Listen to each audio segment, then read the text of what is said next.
3 choses importantes avant de s'engager dans la course. La première des choses, c'est la préparation. Alléluia. La préparation veut seulement dire être prêt. Alléluia. Vous ne pouvez pas accepter de vous engager dans un combat, dans une course, si vous n'êtes pas préparé au préalable. Alléluia. Ceux qui ne sont pas préparés finissent par détruire le show. Le problème est que nous courons vite, mais nous ne sommes pas préparés. Nous voulons la chair, nous voulons l'évangile, nous voulons les choses, mais nous ne sommes pas préparés. Alléluia.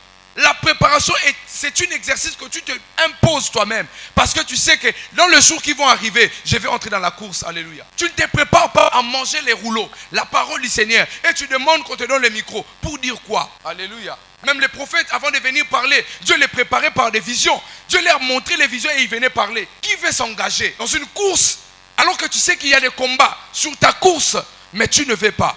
Tu ne veux pas te préparer. Alléluia. La préparation, elle est la chose qui garantit votre victoire. Aucune équipe, que ce soit tennis-ball, football, basketball, aucune équipe sportive peut garantir la victoire d'un match sans passer par l'entraînement. Même si vous venez d'avoir un coach aujourd'hui, même si la compétition commence demain, la nuit, l'entraîneur va vous réveiller pour que vous entraînez. Alléluia. Parce que l'entraînement vous permet de vous connaître, de savoir, celui-ci est mon coéquipier, il est fort dans ça, il est faible dans ça. Alléluia. Et nous voulons nous engager dans la course, il n'y a pas la préparation. J'ai parlé avec quelqu'un qui m'a dit non, voilà, moi je vais me marier, non, tout ça. Après, je lui ai posé des multiples questions. J'ai conclu moi-même. J'ai dit ça au pasteur Chilo. J'ai dit, cette personne, elle est belle, elle a les atouts, mais elle n'est pas prête pour le mariage. Je lui ai dit ça. Parce qu'elle ne se prépare pas pour ça. Tout ce qu'elle a comme information, le mariage, c'est le bonheur, c'est la joie. Mais elle a oublié que c'est une course qu'elle veut s'engager. Comme il n'y a pas la préparation, au bout d'un moment, tu finis par abandonner. Alléluia. Est-ce que je peux entendre un bon amen? Dieu nous appelle à nous préparer. Préparons-nous parce que la course, elle sera longue. Le combat sera comment? Long et comment? Et populaire. Mais nous serons victorieux. La première des choses qui doit garantir ta victoire, c'est d'abord la préparation. Alléluia. La préparation détermine votre longévité dans la course. Quand vous regardez les joueurs préparer le championnat, il y a des joueurs qui courent. Usain Bolt, il était aussi, je ne sais pas s'il est toujours un athlète. Il courait. On a dit, lui, il est toute la nuit pour courir. Et pendant la compétition, tout le monde s'est fatigué. Lui continue à courir. Parce que la préparation garantit la longévité dans la course. Vous obtenez la force de rester longtemps dans la course parce que vous êtes préparé. La préparation, c'est le fait d'introduire l'énergie en vous pour le faire sortir lors des combats. Alléluia. N'est-il pas vrai, David? Il s'est déjà préparé avec l'ours, avec les lions. Alléluia. C'est pourquoi il n'a pas eu peur. Lors des combats, il a regardé Goliath, il a dit tu es incirconcis. Alléluia. Tu ne peux pas faire tomber ton Goliath si tu n'as pas encore commencé avec les lions là-bas. Alléluia. Prépare-toi. Oui, tu peux même commencer les affaires. Mais est-ce que tu sais comment d'abord on épargne l'argent? Est-ce que tu sais d'abord comment on investit? Tu investis combien pour gagner combien?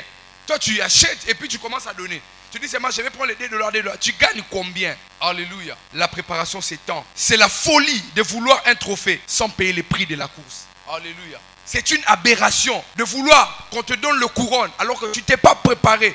Tu n'as pas payé un prix. Alléluia. Vous connaissez ce genre de personnes qui viennent au moment où on est en train de partager les choses, les butins, et ils se disent, donnez-moi aussi ma part. On ne peut pas vous donner la part si vous n'avez pas payé les prix. Alléluia. Jésus voulait une place à la droite du Père. J'insiste, Jésus était déjà glorifié depuis le ciel. Il a dit, Père, donne-moi la gloire que j'avais auprès de toi. Mais la droite du Père, Jésus n'en avait pas. Alléluia. Pour obtenir la gloire, la droite du Père, Dieu lui-même, il a donné son fils comme un sacrifice. Et il est resté 3 jours. La terre l'a retenu. Heureusement, comme il est le maître de toutes choses, il est parti évangéliser en bas. Alléluia. Pour la gloire qui lui a été réservée. La gloire t'est réservée. La couronne t'est réservée. Mais le problème est que jusque-là, tu n'as pas encore payé les prix. Alléluia. Disait, jusque-là, vous n'avez pas encore lutté jusqu'au sang. Alléluia. Dans le livre d'Apocalypse, il est écrit, vous n'avez pas encore résisté jusqu'à la fin. Il faut lutter jusqu'à la fin. La couronne est donnée aux personnes qui payent les prix. Tu ne peux pas devenir capitaine de l'équipe parce que tu es seulement un ancien. Il faut qu'on voie les compétences en toi. Alléluia. Si tu veux un diplôme, tu peux payer, on te donnera des diplômes. Mais si tu veux avoir quelque chose dans ta tête, paye les prix. Papa nous donne l'exemple. À son âge, il part à l'université. Il se met et il étudie. Il écoute, il écrit. Parce qu'il a un objectif à atteindre. Dans ta course, Ne te dis pas que je cours juste pour courir. Paul disait, je cours pour atteindre un objectif. Mais le problème est que lorsque j'entre, je m'engage dans ma course, je dois savoir être prêt. Je dois savoir payer les prix.